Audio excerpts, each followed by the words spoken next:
Біз тиянақты және жоспарлы әрекет жасаймыз. Мақсатқа жету үшін үздіксіз алға ұмтыламыз.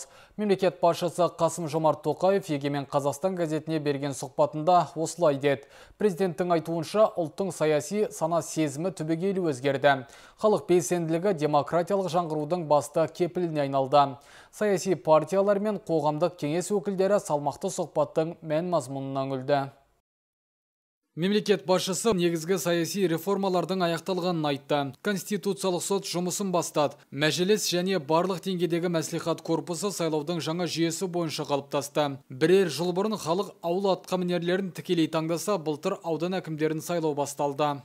Халықтың өзінің ыңғайымен, өзінің ойымен сайланған әкімдер.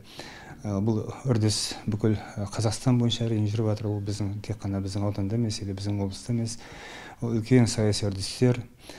Оны әрине оң нәтижесін беріп жатқан біз көріп отырмыз. Президент сұхбатта халықтың қарызға белшеден батқанына алаңдаушылық білдірді. Тұтыну несиесін беру тәртібін және коллектор ұйымдарының қызметін қатаң реттеу керектігін айтты. Азаматтардың қаржылық сауатын арттырудың маңыздылығына тоқталды. Бұл бағытта Аманат партиясы қарсыз қоғам жобасын қолға алғаны белгілі.